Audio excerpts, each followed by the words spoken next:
앞으로 몇 주간 예레미야의 말씀을 우리가 함께 보게 됐습니다. 여러분들은 아마 예레미야라고 하면은 한 번씩은 이름을 다 들어보았고 아마 익히 알고 있을 겁니다. 우리가 어느 정도 교회를 다닌 분들은 교회에서 예레미야로 많이 설교를 하기도 하고 또 통독을 하면서 이 예레미야서를 보기도 하셨을 겁니다. 근데 이 예레미야서를 우리가 이해하기 위해서는 한 3가지 정도 우리가 지식을 가지고 있어야 되는데요. 첫 번째는 그 당시 주변국들의 상황들을 같이 알아야 합니다. 또 두 번째는 이 예레미야서는 시대순으로 기록된 것이 아니기 때문에 이 순서가 시대순으로 되지 않았다는 것을 알고 읽어야 됩니다. 또 세 번째로는 이 거짓 선지자 하나냐라고 하는 선지자가 있는데 이 선지자가 하는 말을 우리가 잘 구별할 수 있어야 됩니다. 먼저 이 시대 배경을 보게 되면은 아주 급변의 시대를 맞이한 것을 보게 됩니다. 예레미야 선지자가 하나님께 소명을 받을 때가 요시야 왕 13년 때부터 또 시드기야 왕 11년까지 그렇게 사역을 하였는데 그때는 아주 이 국가의 정세가 주변의 정세가 갑자기 바뀌어지는 그러한 시대였더라는 거죠. 우리 한번 예레미야 1장 2절과 3절까지 1장 2절부터 3절까지 같이 읽어보겠습니다. 아몬의 아들 유다왕 요시야가 다스린 지 13년에 여호와의 말씀이 예레미야에게 임하였고 요시야의 아들 유다왕 여호야김 시대부터 요시야의 아들 유다의 왕 시드기야의 11년 말까지 곧 5월에 예루살렘이 사로잡혀 가기까지 임하니라. 아멘. 이 사이의 국제적인 정세를 보게 되면은 주변에 강대국 3나라가 있습니다. 바벨론, 아시리아, 아수르, 그리고 애굽 이렇게 3나라가 있는데요. 바벨론은 급성장하여서 강해지고 있는 시대였고 아수르는 힘이 약해져서 이제 조금 많이 약소국이 되었을 때고 애굽은 이 두 나라 사이의 눈치를 보며 언제든지 다시 강대국의 반열에 오르려고 이렇게 하는 시기였습니다. 그런데 이 애굽이 이제 이 아수르와 연합을 펼쳐서 바벨론을 이기려고 했지만 결국은 이기지 못하고 바벨론이 이제 최고의 강대국이 되었던 시대였죠. 이미 북이스라엘은 아수르에 의해서 멸망이 된 상태였고 남유다는 당시 아수르와 애굽 이 둘 사이에 우리가 어디 쪽에 붙어야 우리가 살아남을 수 있을까 이거를 고민하던 시대입니다. 그래서 왕이 바뀔 때마다 친 아수르 정책을 펼치기도 하고 친 애굽 정책을 펼치기도 합니다. 그러다 보니까 이 이스라엘이 이 유다가 이제 위험한 위태로운 상황을 맞이하기도 하는 거죠. 성경을 보면 열왕기하 23장 25절을 보게 되면은 요시야가 종교개혁을 일으켰고 그에 대한 평가가 나오는데 전에도 없었고 후에도 없는 그러한 왕으로 기록되어져 있습니다. 근데 이 요시야가 종교개혁을 일으킬 수 있었던 것도 이때 당시 아수르의 속국이었는데 아수르가 약해지니까 이제 아수르의 말을 잘 안 따라도 되는 그런 상황이 된 거죠. 그래서 우상들도 없애고 그들의 말도 따르지 않고 오직 하나님만 섬길 수 있는 그러한 상황이 되었던 것입니다. 그런데 요시야가 종교개혁을 일으키고 얼마 지나지 않아서 애굽의 느고 왕에게 죽음을 당하게 되는데 그 이유가 이제 바벨론과 아수르의 싸움 속에서 아수르가 거의 이제 졌습니다. 근데 이 아수르를 돕기 위해 애굽의 느고 왕이 이 이스라엘을 지나가고 있었던 것이죠. 그리고 이 애굽 왕의 길을 막아야겠다라는 생각에 요시야 왕이 이 애굽 왕 느고의 앞을 막았고 결국 거기에서의 전투에서 죽음을 맞이하게 됩니다. 그 이후로부터는 이제 왕들이 바뀌지만 하나님을 알지 못하고 하나님을 떠나버린 그러한 유다가 되어버렸고 하나님의 선지자 예레미야의 말을 듣기보다는 자신들에게 듣기 좋은 말을 하는 거짓 선지자들의 말을 따르게 되었습니다. 우리는 이러한 남유다의 상황들을 이해하고 있을 때에 유다에 임하는 하나님의 말씀과 또 그들이 행동하는 그러한 행동들에 대해서 이해를 할 수 있고 조금 더 깊은 내용으로 이 예레미야를 바라볼 수 있겠죠. 두 번째로는 시간 순서대로 기록된 책이 아닙니다. 예레미야서를 읽을 때 반드시 이 부분을 기억해야 됩니다. 1장부터 25장까지는 하나님의 심판에 대해서 선포하고요.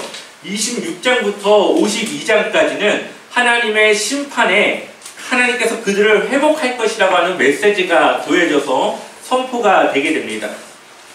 아마 저자의 의도가 있을 겁니다. 성경책은 역사책이 아니죠. 그러니까 굳이 역사적 순서로 기록할 필요가 없습니다.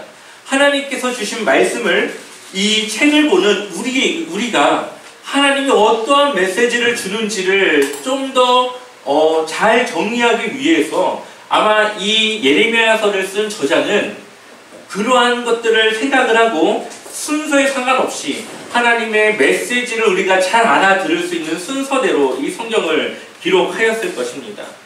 그러니 우리는 이 예레미야를 읽을 때 앞에 나와 있듯이 요시야 왕이 첫 번째고요. 그 다음에 아들 여호와스, 여호야김, 여호야긴 여기 네 번째, 다섯 번째 이 괄호가 이제 순서거든요. 이 왕들의 순서를 기억하여서 어떠한 왕의 이름이 나오고 그 시대가 어떠한 시대였는지를 이야기할 때 우리는 이 시대는 지금 요시야 왕 다음 시대구나. 이 시대는 여호야긴 시대구나. 이 시기는 시드기야 시기구나. 이제 이스라엘이 함락당하기 직전의 시대구나. 이러한 것들을 기억하면서 우리가 예레미야를 읽으면은 조금 더 그 상황이 정리가 되면서 하나님의 말씀을 잘 우리가 이해할 수 있을 겁니다. 세 번째로는 거짓 선지자의 말들을 우리가 구분해낼 수 있어야 됩니다.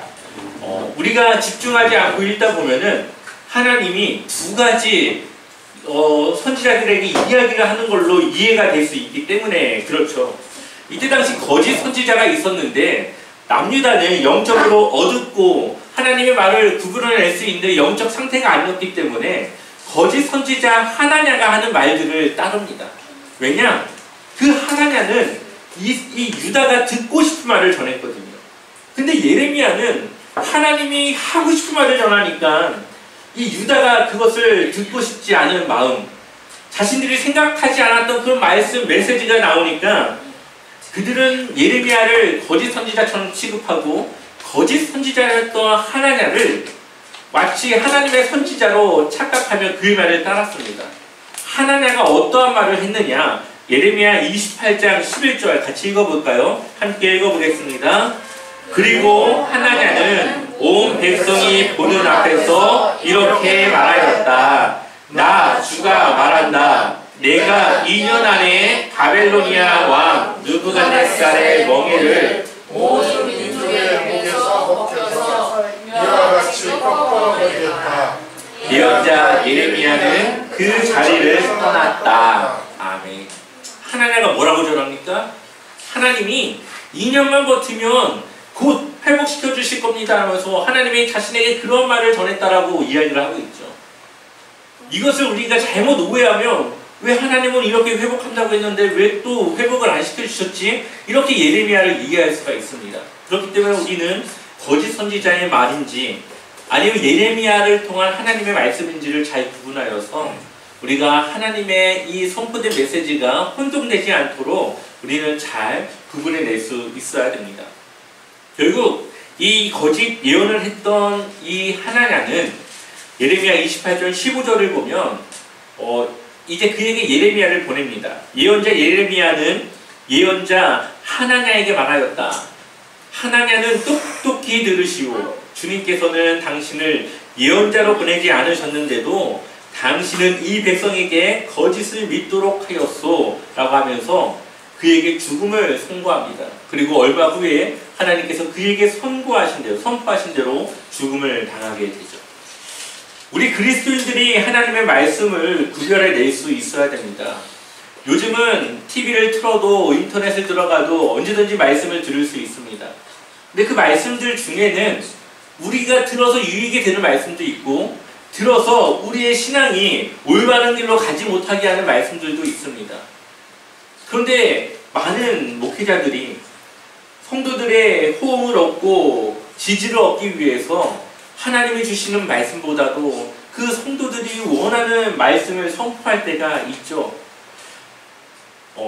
기복신앙을 부추기거나 아니면 많은 헌금과 많은 헌신을 교회에 할 때에 하나님은 많은 물질적인 축복을 약속한다고 하는 이러한 논리적으로 이런 논리로 설교를 하시는 분들이 있습니다. 물론 축복을 할 수도 있지만 그렇지 않을 경우가 더 많습니다. 그러니 우리는 반드시 그러한 헌신이 물질적 축복과 우리의 삶의 축복으로 이어진다라고 생각해서는 안 되겠죠. 그것은 우리의 위험한 신앙이 될 수 있습니다. 그래서 많은 사람들이 왜 나는 이렇게 헌신하고 하나님을 위해 일하고 있는데 왜 내 삶은 이러지? 자신이 믿었던 믿음과 하나님이 주시는 현실이 다르기 때문에 하나님을 떠나는 많은 사람들이 있습니다. 우리는 하나님을 위해 우리가 신앙을 하는 거지 나 자신을 위해서 하는 것이 아니라는 것을 기억해야 되겠죠.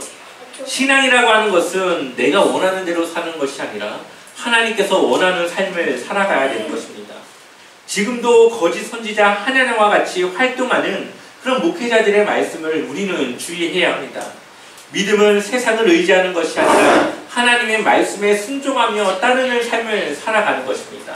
또한 그리스도인은 나를 위해 사는 것이 아니라 나의 주인 되신 하나님을 위해 사는 삶을 살아가는 것이죠.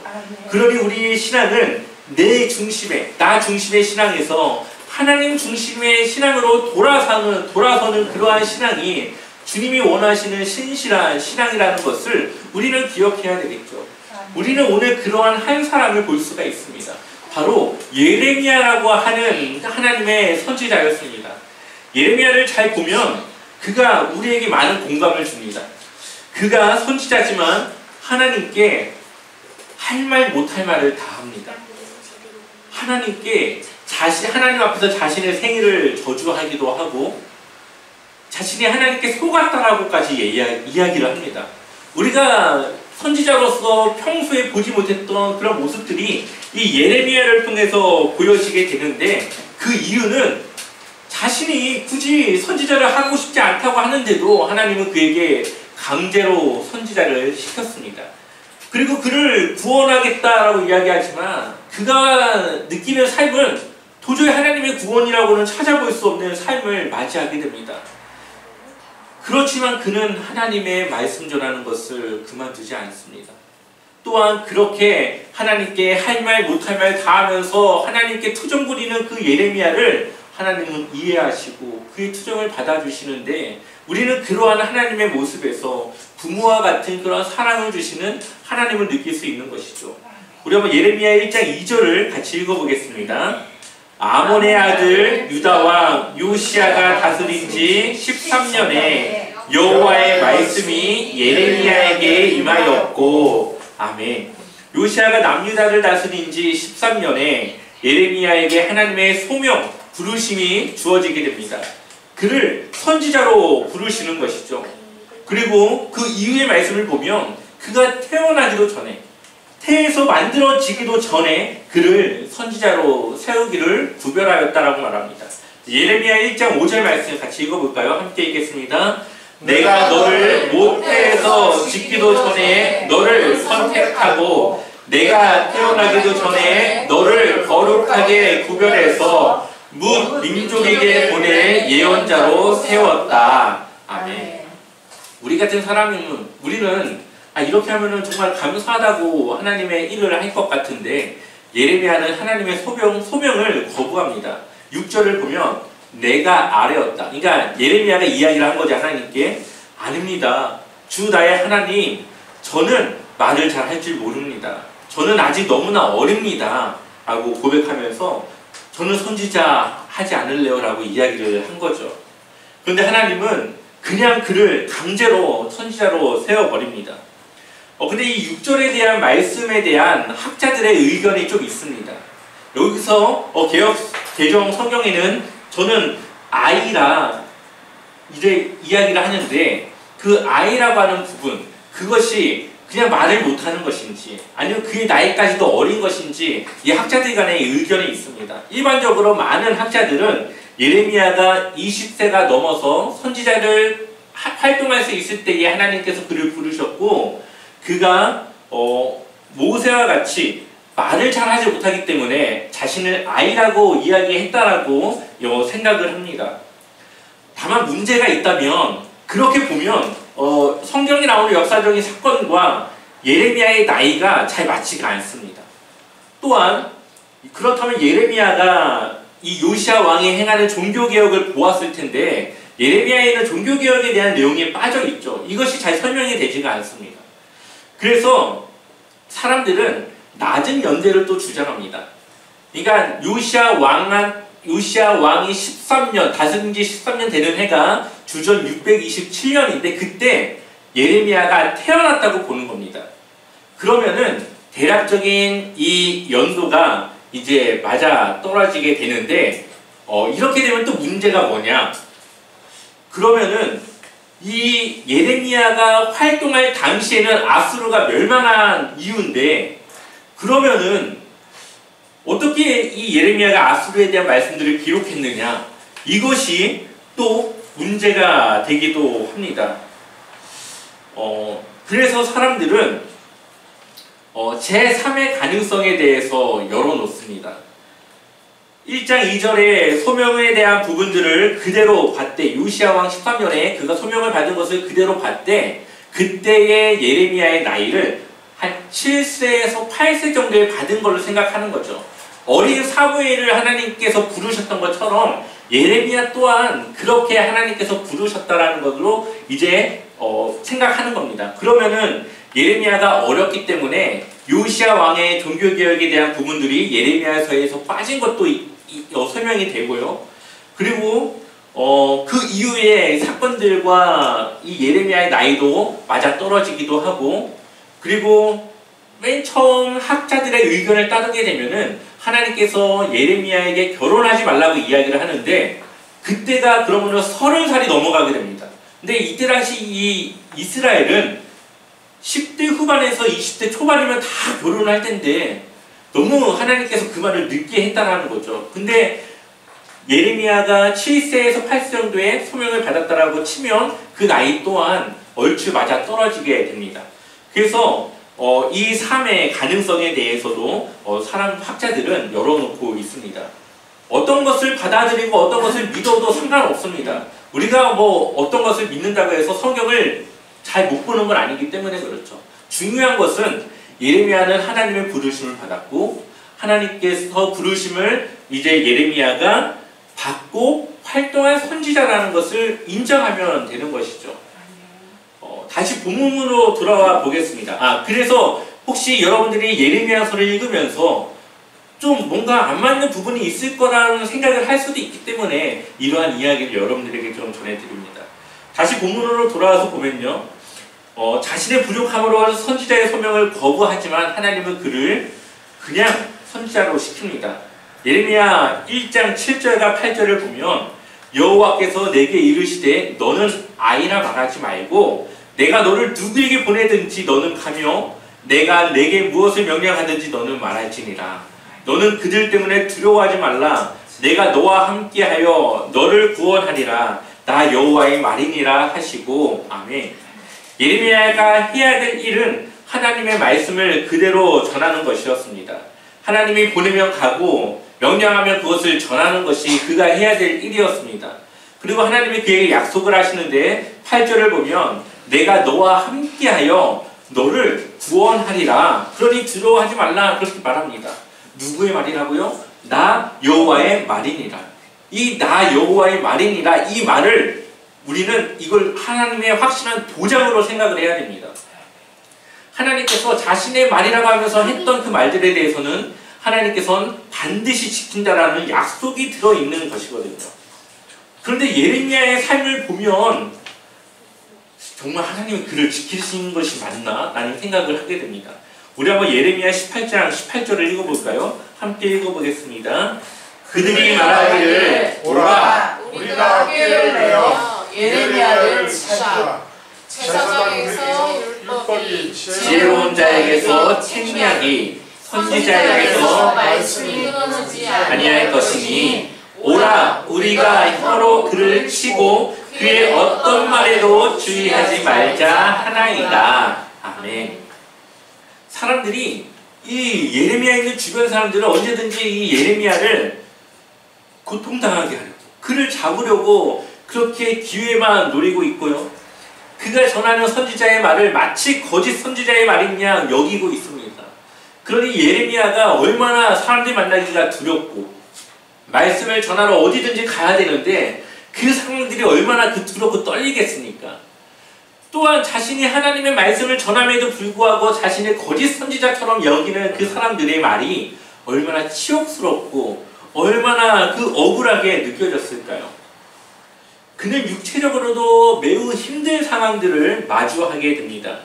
예레미야 20장 2절 말씀을 보게 되면은 이에 바스훌이 선지자 예레미야를 때리고 여호와의 성전에 있는 베냐민 문 위층에 목에 씌우는 나무 고랑으로 채워두었더니, 그러니까 나무 고랑으로 목을 채우고 아마 손도 이렇게 채웠겠죠. 이제 보통은 이런 모습으로 채우니까, 그러니까 그가 움직임도 제한이 당하고 얼마나 그 수치스러운 일입니까? 또한 그는 매도 많이 맞았습니다. 또 시드기야 왕 때는 그를 빈 우물 안에 넣어놓고 밥을 조금씩 줍니다. 그러다가 이제 밥 줄 밥이 없어지니까 그냥 그를 굶어 죽게 냅둡니다. 이러한 상황까지도 처했던 것이 예레미야의 삶입니다. 그 삶이 하나님의 구원이라고 우리가 볼 수 있습니까? 하나님의 구원이 보이지 않습니다. 그러니까 예레미야가 하나님께 뭐라고 고백하느냐? 우리 한번 예레미야 20장 7절 말씀 같이 읽어보겠습니다. 주님께서 나를 속이셨으므로 내가 주님께 속았습니다. 주님께서는 나보다 더 강하셔서 나를 이기셨으므로 내가 조롱거리가 되니 사람들이 날마다 나를 조롱합니다. 아멘. 그의 심정이 느껴지십니까? 하나님이 나를 속여서 나를 구원해 주신다며 나를 속여서 나를 예레미야 선지자로 세우셨는데 하나님이 나보다 강하니까 내가 어쩔 수 없이 선지자를 하고 있는데 하나님이 나를 조롱거리가 되게 하셨다. 그러면서 이 예레미야 20장 14절에서부터 18절까지의 말씀을 보면 그가 하나님 앞에 이러한 말까지 합니다. 제가 읽어보겠습니다. 내 생일이 저주를 받았다며 나의 어머니가 나를 낳던 날이 복이 없었다며 나의 아버지에게 소식을 전하여 이르기를 당신이 득남하였다 하여 아버지를 즐겁게 하던 자가 저주를 받았다며 그 사람을 여호와께서 무너뜨리시고 후회하지 아니하신 성읍같이 되었다며 그가 아침에는 부르짖는 소리 낮에는 떠드는 소리를 듣게 하였다면 좋을 뻔하였나니 이는 그가 나를 태에서 죽이지 아니하셨으며 나의 어머니를 내 무덤이 되지 않게 하셨으며 그의 배가 부른 채로 항상 잊지 않게 하신 까닭이로다. 18절에 어찌하여 내가 태에서 나와서 고생과 슬픔을 보며 나의 날을 부끄러움으로 보내는고 하니라. 아멘.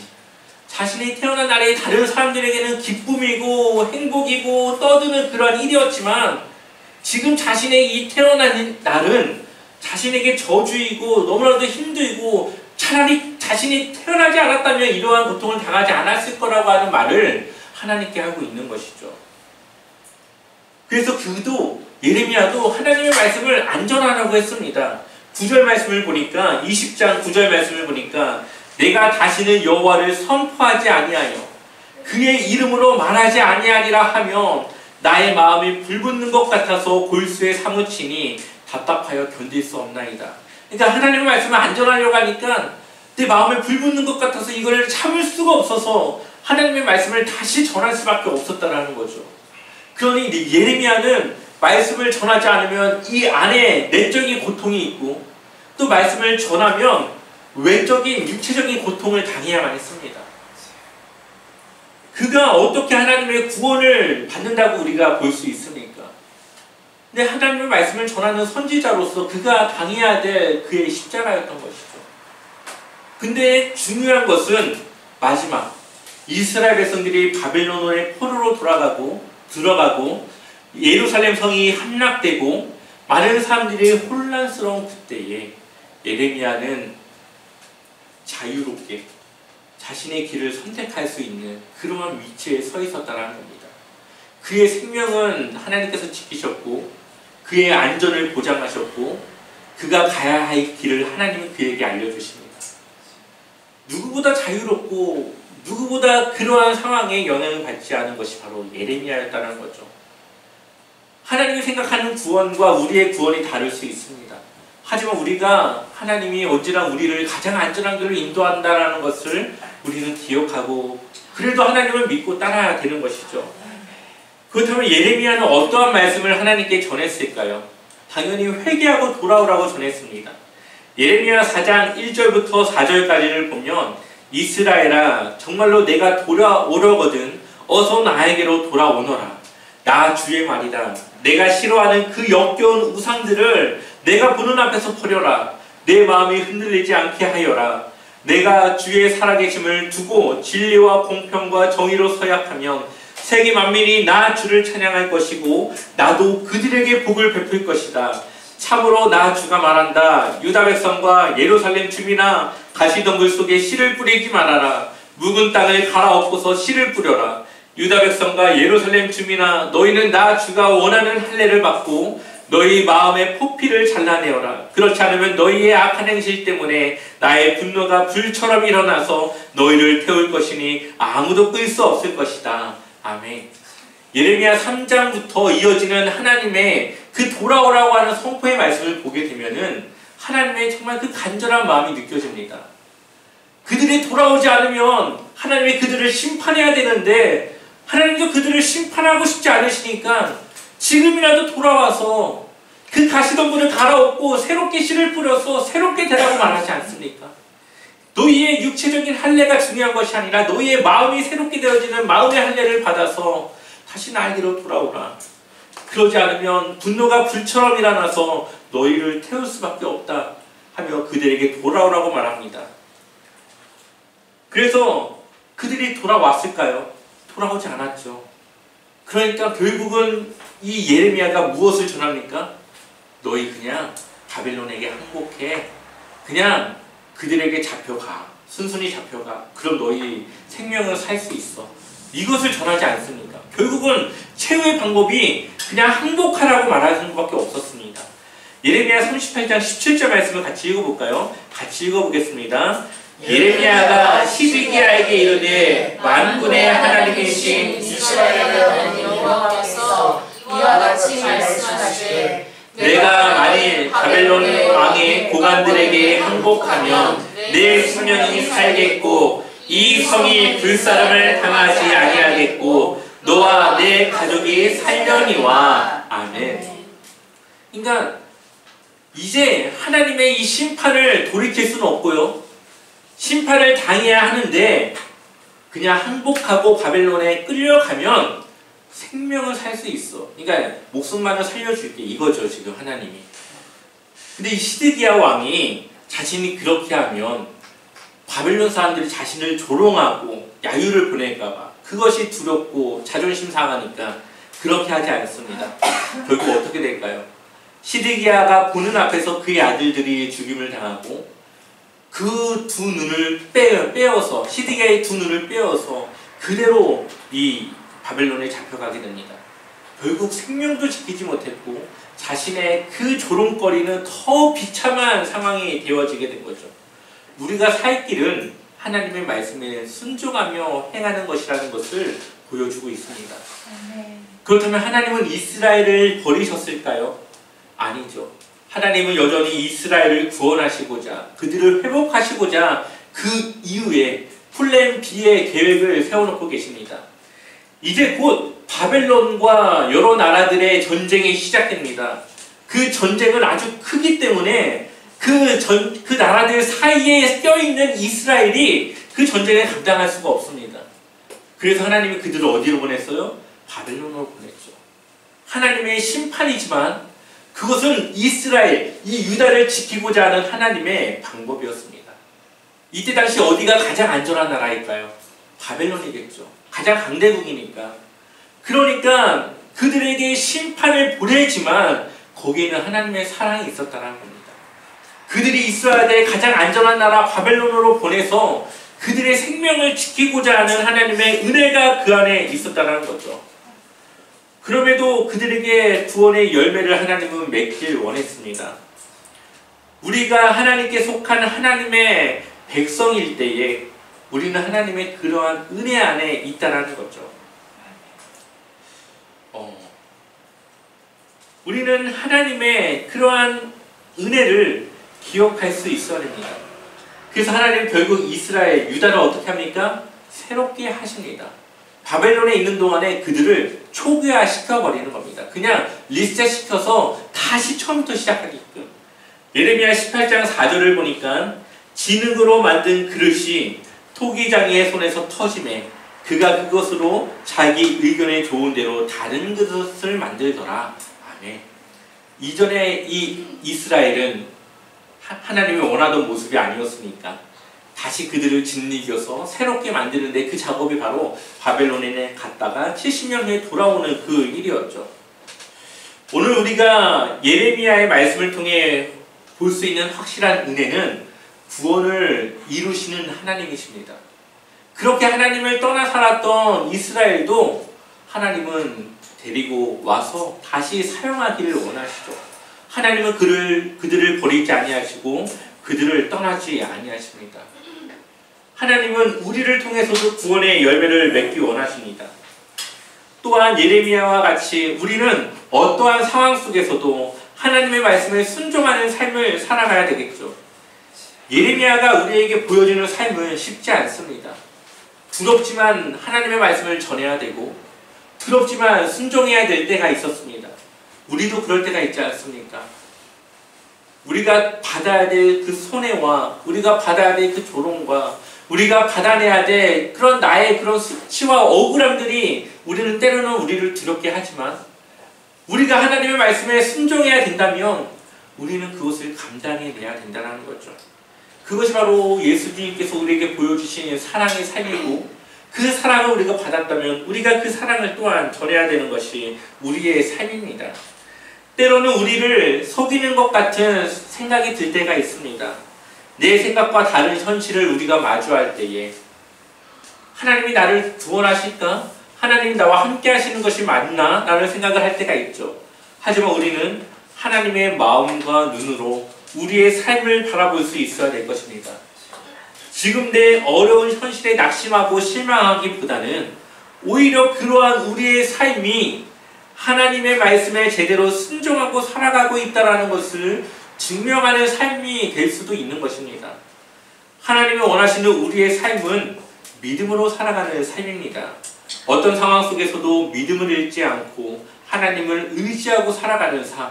그래서 성경은 오직 의인은 믿음으로 말미암아 살리라 라고 말하고 있죠. 우리가 살아가야 될 것은 믿음입니다. 저와 여러분들의 삶에 늘 하나님을 따라 하나님의 편에서 믿음으로 살아가는 그런 순종의 삶이 있기를 주님의 이름으로 간절히 축원합니다.